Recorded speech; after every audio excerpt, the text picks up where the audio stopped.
seated. Come to order. Department 106 is now in session. Your Honorable Letter Call Fender, Judge Presiding. We have defendants present with the counsel, Mr. President, the jurors, alternates do not. I got your final version of the instructions. I'll go over them during final argument. But Wendy told me something that I wasn't understanding what she was saying about there's a verdict form that refers back to a jury instruction. Well, the verdict form, I'm referring to the verdict form for the attempted escape. In the language of the verdict form, it tells the jurors that the... Can you read it? Yes.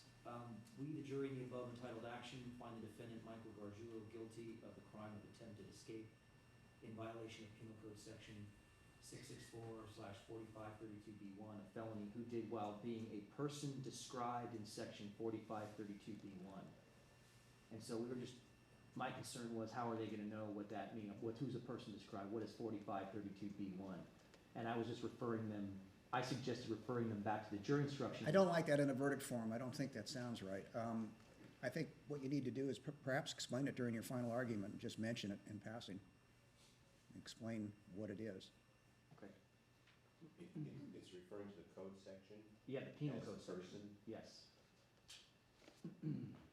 But I don't think that would be a proper, frankly, I don't even think the verdict form needs that much. You can say guilty of count so-and-so and you've covered it. And the people would be fine with that if we Great. could take that out. Just- Yeah, just cross that with. Got it.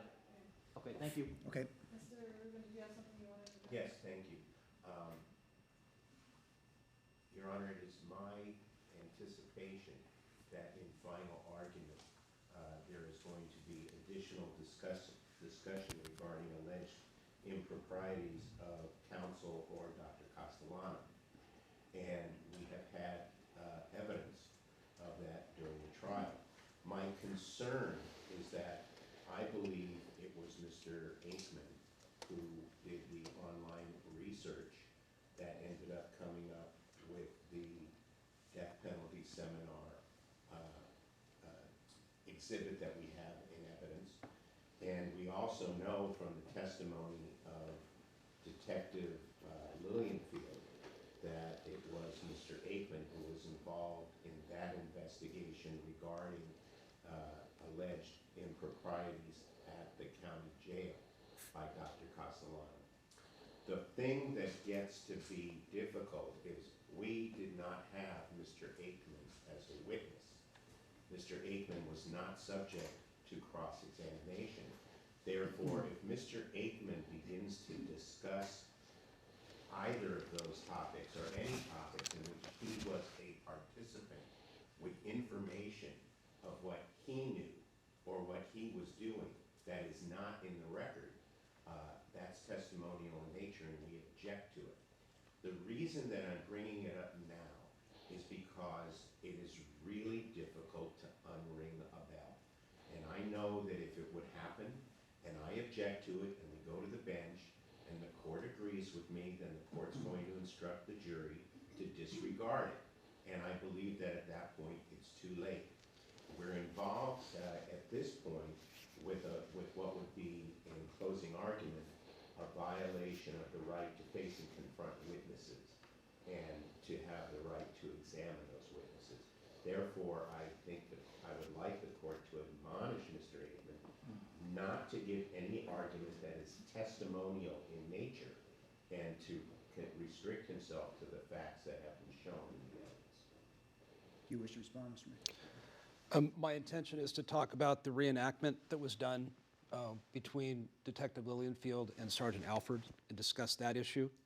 And I can't think of anything I would go beyond what we've already discussed or what's been heard in argument. All right. Thank you. Thank you. Ready for the jurors? Yes, sir. Okay.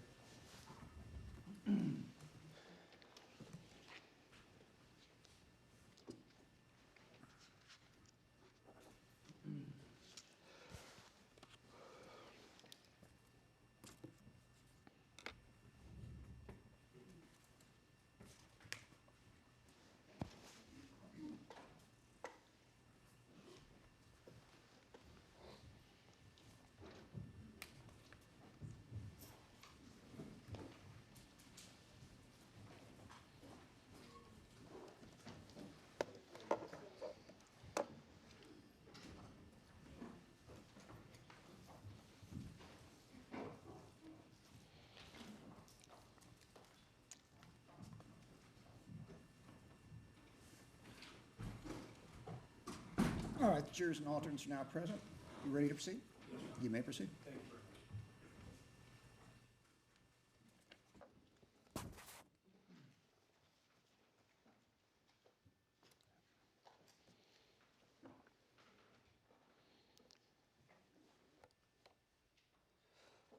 Good morning. Thank you for your service. Tricia Picaccio, Ashley Ellerin, Maria Bruno, Michelle Murphy. 4 women who were brutally attacked in a remarkably similar way, and all women who had the misfortune of living near Mr. Gargiulo. The geographic proximity of these women to Michael Gargiulo alone, and their connection with him, and the unique and distinctive way that they were all attacked is enough to prove this case beyond a reasonable doubt. And we haven't even talked about the mountain of corroborating evidence yet. What we know is that defendant Michael Gargiulo is sophisticated, he's sadistic, he's a stone-cold serial killer who preys on women and will do anything to get away with murder. And he's bragged as much. But you won't be fooled. We know that defendant Gargiulo once told his friend Mirko Hoffman, lie, lie, lie until you die. That was ignored by the defense. Gargiulo bragged about studying forensic science. He even took a class on brain science in high school and got a good grade. The defense ignored that. We know that Gargiulo watched America's Most Wanted to pick up investigation tips. The defense ignored that too. Gargiulo also studied the Anarchist Cookbook and learned ways to kill in a stealthy manner. That was also ignored by the defense. We know that defendant Gargiulo told Maria Garola that he can kill and get away with it. He's proud of that. That was ignored by the defense. And we know that defendant Gargiulo started fabricating his defense from almost day one, when he was brainstorming with undercover detectives and saying, quote, how do I explain that booty to a jury, end quote. That jury being you. Ultimately admitting, I'm fucked. Also ignored by the defense. We know from his own mouth that Gargiulo told undercover detectives that to defend this case, he would just come to court and say he blacks out, which is exactly what he has done by way of Dr. Vianne Castellano, also ignored by the defense. We also know that defendant Gargiulo concealed evidence by telling Dr. Castellano not to obtain medical records from when he cut his wrist the night he attacked Michelle Murphy. Dr. Castellano, because she's obviously in cahoots with defendant Gargiulo and has been paid an obscene amount of money in this case and has an obvious infatuation with him, went along with Gargiulo's manipulation of the evidence. That was also ignored by the defense. We also know that defendant Gargiulo tried to hide evidence by having his vans concealed from law enforcement so they could not be searched. That was also ignored by the defense. We know from his own mouth that defendant Gargiulo asked undercover detectives whether the police check dumps in all different towns, which is an obvious admission from him that he is responsible for multiple attacks in multiple jurisdictions.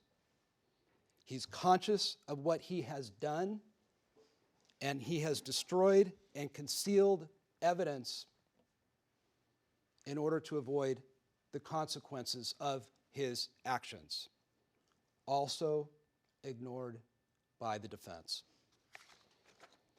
What you have just witnessed from the defense is a desperate and contrived effort to distract you from the true facts and lure you into believing the contorted claim that Defendant Gargiulo didn't commit these crimes, and even if he did, he was basically sleepwalking when he committed them.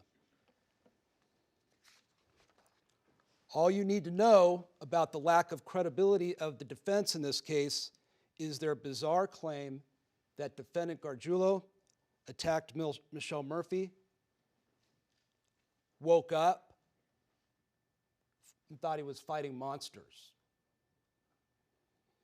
The planning and acrobatics alone that it took Defendant Gargiulo to pick the opportune time to attack, get up and balance on Michelle Murphy's railing, climb onto her ledge, and slice with precision through her screen to get to her is all you need to know about how diabolical Defendant Gargiulo is, how calculating he is, and how unbelievable and contrived his defense is.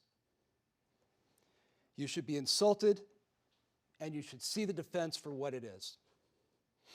A desperate attempt by the defendant to do as he has always done: manipulate the evidence in an attempt to avoid the choices that he has made and avoid the consequences of his actions. So, for the first time in Mr. Gargiulo's life, tell him no. No, he can't have what he wants when he wants it. He can't control you the way he controlled Tricia Picaccio, Ashley Ellerin, Maria Bruno, and attempted to control Michelle Murphy. You, the jury,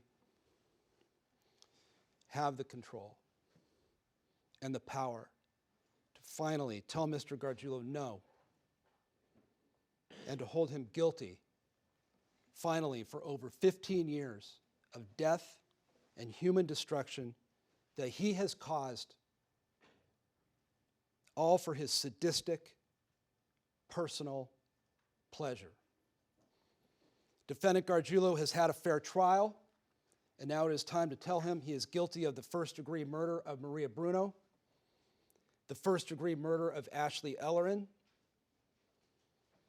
and the willful, deliberate, and premeditated attempted murder of Michelle Murphy. In this trial, you have seen into the mind of a serial killer. And to catch a predator like Mr. Gargiulo, you have to get in the weeds with the evidence. He is a sophisticated killer who does not make a lot of mistakes. And he certainly doesn't commit crimes while there's video rolling or eyewitnesses around. He's too sly and calculating for that.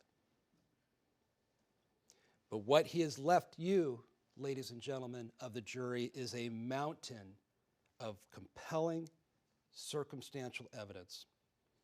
And the only reasonable inference to draw from all of those clues is that you're looking into the eyes of Michael Gargiulo, the eyes of a killer, the eyes that were the last thing that Tricia Picaccio saw, the last thing that Ashley Ellerin saw, the last thing that Maria Bruno saw, and the eyes that Michelle Murphy saw as she was being brutally stabbed and fearing for her life. Those eyes on Mr. Gargiulo. Now let's talk about some of the evidence and what the defense said yesterday.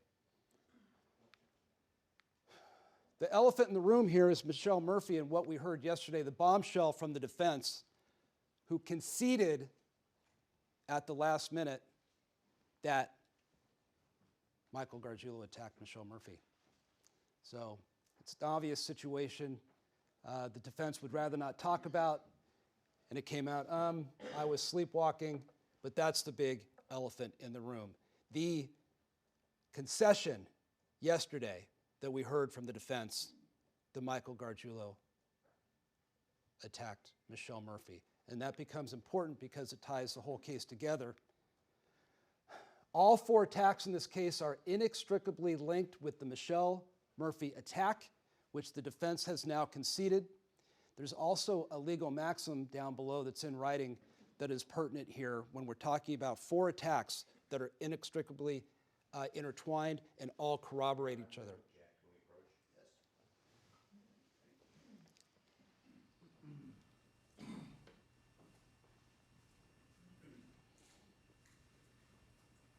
There's no evidence.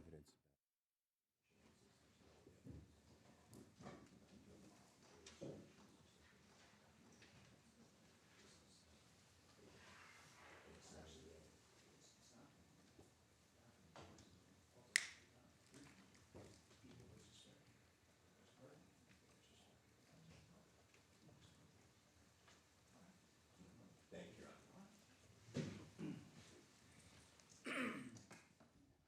Honor.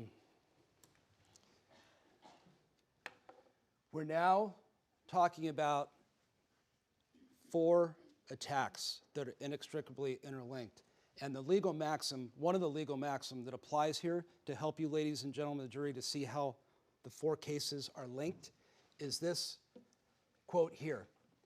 It is extremely unlikely that through bad luck or coincidence, an innocent person would live near so many similar crimes occurring so frequently in so many different neighborhoods. The more rational conclusion was that the defendant is the perpetrator. And that's the lens that we can look now at all 4 of these cases from. When we're talking about all 4 cases now linked together and how they all cross-corroborate each other, we can also look to this jury instruction. In deciding whether the people have proved their case beyond a reasonable doubt, you must impartially compare and consider all the evidence that was received throughout the entire trial. Impartially compare and consider all the evidence. Unless the evidence proves the defendant guilty beyond a reasonable doubt, he is entitled to an acquittal and you must find him not guilty. You must consider all 4 attacks together and see how they fit together and how they corroborate each other. They can't all be separated out as the defense suggested yesterday. I object that this states the law. Come to the bench, please.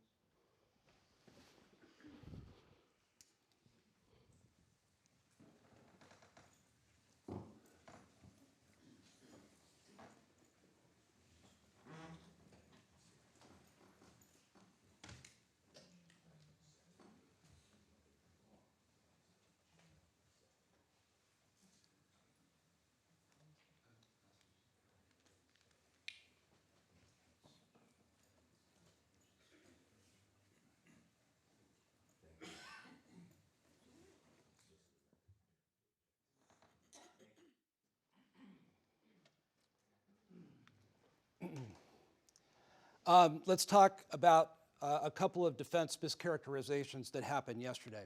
First of all, Mr. Rubin took issue yesterday with me because I asked questions of Dr. Castellano regarding her connection with Mr. Rubin through the seminar that happened up in Monterey. And what Mr. Rubin said yesterday to you was that I asked the question, didn't you give a speech together? That was a question that I asked Dr. Castellano. That's what Mr. Rubin said I asked her. And that I was being unfair for asking that question because it wasn't true. They had spoken at different times. What was really said is from the transcript. This is my question to Dr. Castellano. Did you and Mr. Rubin both speak at that conference? Not did you speak together in the same speech at the conference. This is what I asked. And she said apparently so. But the point is, I wanted to correct the record on that I did not ask an unfair question of Dr. Castellano. And if you can't effectively attack the evidence, misquote the prosecutor. And that's what happened yesterday with Mr. Rubin. The reasonable doubt instruction. Mr. Nardoni spoke yesterday about reasonable doubt and the definition of reasonable doubt, okay? He gave 5 different quotes on reasonable doubt. Reasonable doubt is in the jury instruction, and it's very specific, and it can be played around with loose language like this. Mr. Nardoni said, it's beyond any reasonable doubt, without hesitation, without doubt and abiding certainty, beyond all reasonable doubt, beyond any hesitation. The way that Mr. Nardoni argued that law to you makes the burden of proof on the prosecution insurmountable. No case could ever be proven beyond a reasonable doubt if you followed Mr. Nardoni's interpretation of the law. So let's look at what the law really is, and this is what you're going to have back in the jury room. This is the reasonable doubt instruction. It's 220. It will be in writing when you have it back in the jury room with you. We don't have to go through all of it here, but that's the entire instruction. And what's key in there is the word reasonable. So we're talking about reasonable doubt. What does that mean? The key word is reasonable, not based on what is merely possible, not based on speculation. When we start evaluating evidence, we're like, well, this was possible, and this could have happened, and that could have happened. Now you're in the area of possibilities and speculation. That's not reasonable. That's not reasonable doubt. We can't guess about things. The operative term here is reasonable. And the only reasonable interpretation of the evidence in this case, based on all of these factors and all of the evidence, is that Mr. Gargiulo is guilty. Also, with regard to reasonable doubt, we know what it is. Again, it's reasonable. It's based on the entire comparison and consideration of all the evidence. It is not beyond all possible doubt, beyond an imaginary doubt, or a shadow of a doubt. Those terms ought not to come up in your deliberations. That is not the law. It's proof beyond a reasonable doubt. In a reasonable interpretation of all the evidence in this case, the totality of the evidence is that Mr. Gargiulo is guilty. I wanted to touch on this guilt phase instruction briefly. There was a question that came out from the jury a couple weeks ago, something I think to the effect of which phase is this? You're going to have this instruction back with you. It's one of the special instructions. Let's go through it now so that we're all on the same page, okay? What it says is the first phase of the trial is called the guilt phase, where you must decide if defendant Gargiulo is guilty or not guilty of the charged crimes according to the instructions you are now or about to be given. The defendant is presumed to be innocent unless and until the prosecution has proven him guilty beyond a reasonable doubt. The prosecution has the burden of proving every element of each crime charged, including that the defendant had the intent or mental state required for each crime. If the jury finds that the prosecution did not prove each element of a crime charged, the jury must return a verdict of not guilty on that charge. So we're in the guilt phase here. We're in the guilt phase here, and if you find guilt on any of the charges, we'll go on to a sanity phase. Bottom line, if the jury finds prosecution has proved the defendant guilty as to one or more of the charged crimes, then the jury must return a verdict of guilty as to those crimes, at which point the trial proceeds to the sanity phase as to only those crimes, and you'll have that jury instruction. So we're in the guilt phase here. Just wanted to make that clear. Steps to special circumstances murder. I wanted to touch on this law again. Mr. Dameron touched on it a couple days ago, all the different steps on how we get to special circumstances murder. I wanted to walk through that one more time because I think it's helpful. Murder decisions. Step one, we're on the left side here. There's basically 3 steps. Step 1, Step 2, Step 3. Step 1, we have to have murder with malice aforethought, and now we're at second degree. The way that we're taught this usually in law school when we're understanding homicide or murder law is if you have a malicious killing, an intentional killing, or with a malicious with malice, express malice, implied malice, intentional killing, it's a second degree murder. It's kind of where you start. It's a logical place to start for us in analyzing homicide law. We start there. So if you have an intentional killing, it's malicious, That's second-degree murder. There you are, right there. Now, how does it go up? How do we move up to a first-degree murder?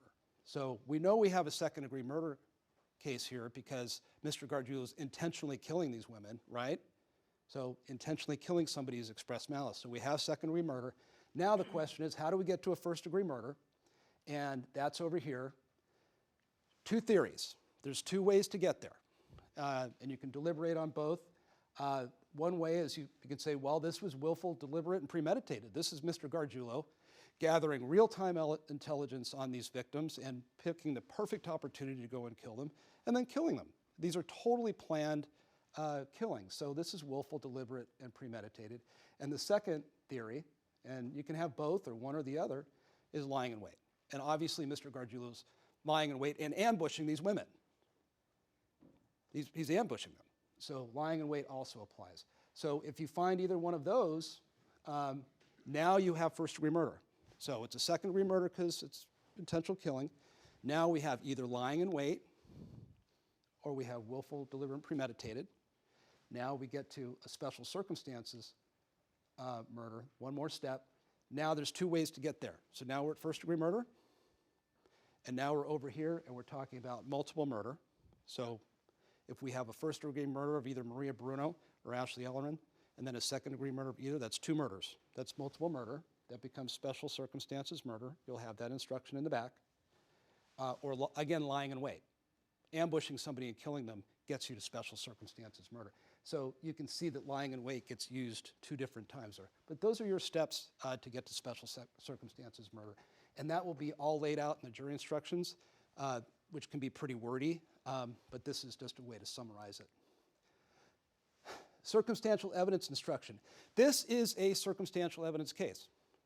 We don't have any videotape or eyewitnesses, but eyewitnesses and direct evidence like that isn't always available, and as Mr. Dameron argued the other day, we have two kinds of evidence. Direct evidence, circumstantial evidence, both are entitled to the same weight. It's really, really important to understand that circumstantial evidence can be extremely powerful, as it is in this case, and it is entitled the same weight as direct evidence. So I wanted to go through that one more time with you, because when we're getting in the weeds with Mr. Gargiulo and we're seeing the little subtleties of what he's doing, the little bits and pieces of circumstantial evidence, that's critical in this case. So let's look at it. First of all, the concept of circumstantial evidence is an interpretation of the facts. When you're looking at circumstantial evidence, what the jury instruction will say is that if there's a reasonable interpretation of the evidence, you have to accept that. If there's a reasonable interpretation, you have to accept that. But if there's an unreasonable interpretation, you have to reject that. It's pretty common sense, right? Accept the reasonable, reject the unreasonable. There's another legal maxim that sort of kind of ties up circumstantial evidence in one kind of pithy little legal maxim to kind of